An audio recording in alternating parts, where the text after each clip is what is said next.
Good morning, YouTube family, my YouTube subscribers, anyone new that's watching this video. Good morning, happy 4th of July. I hope everyone is having a good day or having, a good start to your day. It's a holiday.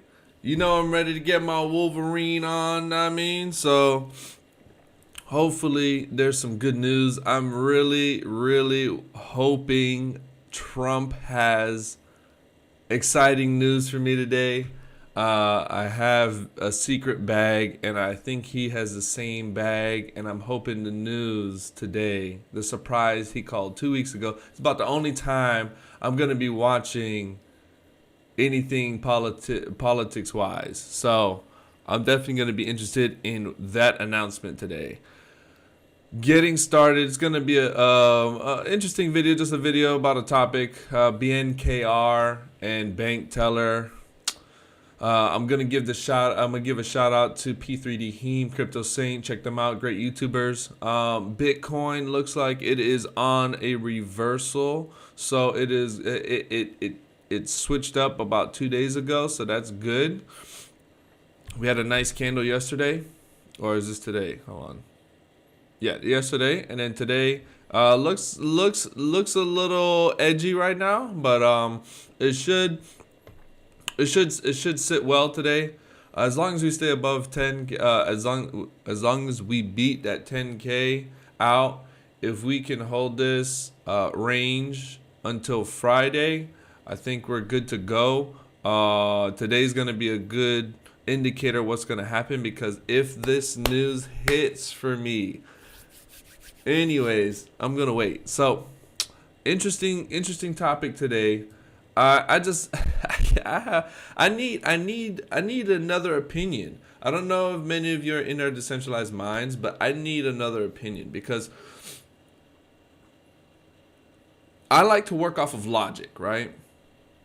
I don't like telling people what to do. So Bitcoin's price, right? But no one said hold your Bitcoin and sell your Bitcoin at 20,000. No one said hold it. Don't sell it unless it's at 20,000. So buy your Bitcoin and hold it. No one sell under 20,000. Just sell it at 20,000, right? Which, mind you, if you got it at 3,000 and you want to wait until it hits 20,000, that's by all means you can do what you want to do, right? But Bitcoin actually has a use case. Bitcoin can buy a whole bunch of things, right? Bitcoin has you have a an ATM card that you can use and buy shit with Bitcoin. Now, this dude bank teller is comparing BNKR to Bitcoin. Come on, bro. We in the community know you're smarter than that. We know that you are a genius when it comes to coding, right? No one is taking nothing away from your bankroll, right? But when you start basically copying other people's design. So when you're coming out with this BNKR token, you have no roadmap about it, no white paper. You didn't talk about it. You didn't announce it. You just ended up saying, "Oh man, this is 5 lines of code. This is gonna be easy. I can just implement it." You know what I mean? Because Frag and Void are doing it, or Bomb or whatever, right? So I'm gonna make a deflationary token that has no utility. So this is what he's telling people to do. Post your sell orders for BNKR above 40 Tron or above. The community will snatch them up. Woohoo! Who's gonna buy it at 40? Why? That's like telling people, oh, hey, I'm gonna go collect grass outside and I'm gonna go sell it for $1. Who's gonna buy it? Why? Who's gonna buy a grass pedal? What is the use of it? So then he's telling people not to undercut him. So he's like, don't post sell walls. Keep inventory on exchange light. The goal is not to sell here, but work our way up. I understand if what you're trying to do is keep the price up, right? But you have to have a value for the token. You can't sit here and tell people what to do with their token, especially when you have their Tron locked up. So when BNKR came out last Friday, I was like, you know what? Bank teller's a smart dude. I'm gonna get in this, right? I'm mining, and I'm like, what happened to my balance? Like, why is my balance? My balance started out as 700 Tron, and I'm only at like 550. Like, what's going on? Then come to find out that your Tron that you're wagering, you're getting back as credits. So he did, right? Was taking your Tron, locking it up in credits, right? Because there's not enough volume. So most likely, this is what's going on. Why he even made this BNKR token, and he's telling people to keep the price up, right? So this is most likely what's going on. He doesn't have enough volume to maintain the credits, the one-to-one value that he's been promising this entire time, right? So it's probably drying up right now. And he's scared that it's getting to the edge. So he was like, you know what? That deflationary token is easy and it's catchy because Trevon James is talking about it. So I'm going to freaking come out with a token. So he came out with this BNKR token with no plan. He has no idea what he's going to do with it. But what he's going to do, he knows he's going to be able to get people to mine on his website or mine on BankRoll. So he's going to get you to mine on BankRoll and then lock your Tron into credits, right? And not tell you. So there was no banner, right, saying, hey, your rewards are gonna be, because I read this shit. And actually, let me even see if that shit said it, right? So let's take a look, because I don't like to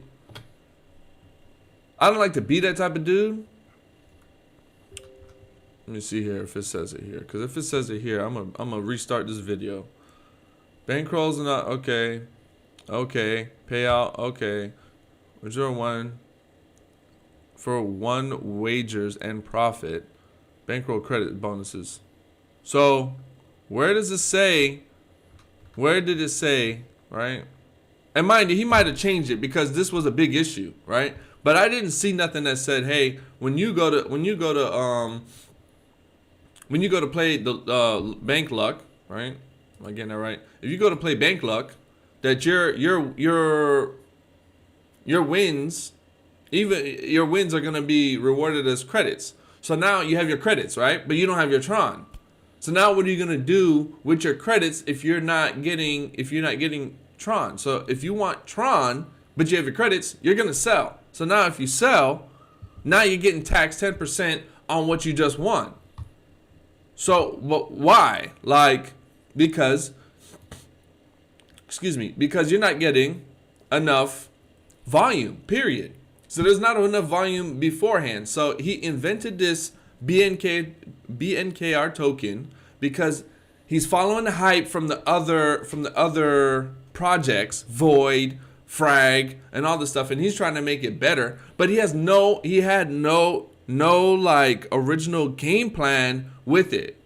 None. So now he's telling people, oh, keep the sell walls at 40. The community will snatch it up. Who's going to snatch it up? Because if someone's going to snatch it up, look, if you want me to keep it at 100, I'll sell mine for 100. Tell me who's going to buy it at 100 and why. Oh, Trevon James got like 20,000 BNKR tokens. Bro, he has 17. He's had 17 since he figured out that his Tron is getting locked up into credits and can't figure out what the incentive is to hold it. Like, give people an incentive. Oh, he's gonna try and keep the price up to 40 so that it can be listed, so he can try and list it on CoinMarketCap or an exchange. Like, bro, why don't you do it the right way? Like everyone else has been doing. Like, look at Anti. Anti ain't sitting here begging people, hey, keep the price up. Keep the price at 30. Never. This is the first time I've ever heard anybody begging to freaking don't undercut me. Like, bro, are you serious? Like, look how many times he said it. Let's count here. Bank teller, 1. Undercutting is not clever. If you undercut, it is a race to the bottom. We are miners first. Ask should be only 40. Don't undercut or flood the order book. Which what he's saying, right? I understand what you're saying or what you're asking the community to do. But then why are you telling people, why are you giving the people an option to sell if you're telling them what price to sell at? Especially if you're telling people what price to sell at and you're not buying it at 40. You're telling people to buy it at 30 and then sell it at 40. So who's selling at 30 while you're able to buy it? You know what I mean? Who's buying who's selling at 30? Who's going to be buying at 40 if you bought it at 30? That means someone's selling it at 30. So we're going to be making profits off of who? The same people in the BankRoll community that you're telling to sell at 40. Like, I don't understand. I don't get it. I don't understand how you can tell your own. I don't understand how you can tell your own community, how to manage their profits, how to manage their tokens, and then the way there's just a scheme as to how to look how many times, bro. It's like 10 times telling people not to undercut. You know what I mean? And you have no utility. You have no plans for utility. You can't tell anybody what your plans are for it, but you're telling people not to undercut you. Bro, I'm selling that shit. I'll sell that shit at 2 right now and drop that freaking price. And then have everybody freaking selling it. Because it has no utility. It has no use. Credits. Like, I think Trevon James has like last time I seen he had like over 200,000. And he had like 33 in divs. So divs is locking up. The divs is drying up. He can no longer promise the credits to divs. That's why when you first was able to start this, playing Bank Luck, he was trying to lock it up so he can get that 10% and fund it. That's all this BNKR token was about. I have no proof. It's all speculation. But guess what? It makes sense. It is all logical. And especially when someone is begging you to freaking sell at 40 and that the community is going to buy it up. Bro, I'm about to sell at 2 today and watch how many people freaking dump that shit. You know what I mean? Anyways, that's my rant for today. Please let me know how you guys feel about that BNKR token, because I don't really find it use, especially when you're gonna start staking it too. Like, so you're gonna burn it, or it's deflationary, which is the same thing as self-burning basically. Then you're gonna stake it. So now what are you gonna do when you're staking it? You're staking a token that has no. So you're just holding a token. Which I understand. Okay, IGG has a freaking plan though. IGG has a white paper. They're actually trying to do something. They're on CoinMarketCap. You know what I mean? And they don't even have. There's no use for it yet. But they have a plan. But you just come out the blue. You already established BankRoll. Then you come out with this freaking token because of the hype. You're trying to ride this train because you're losing it. You don't have enough credits. And you're worried that the people are gonna find out. So if anyone has, and yeah, sorry, the staking part, I don't understand how that's gonna work, because if it's deflating at a certain rate, it's eventually gonna get to max supply 21 mil, 5% burn rate. So if it's at 5% burn rate, and it's only 21 mil. And people are going to be staking this. But how's the staking going to work? Is it going to be a transaction to stake? Like how when you go to stake your tokens, how's the staking process work? Because is that going to be a transaction that is going to burn while you're staking? Like, what is going to happen? And how are you going to stake once we reach the max total supply? How are you going to continue to stake? So I don't know how this is going to work. So someone please give me an idea. Done ranting. Ben Crypto here now. Enjoy your 4th of July. Trump should have some great news, and I hope it's for me.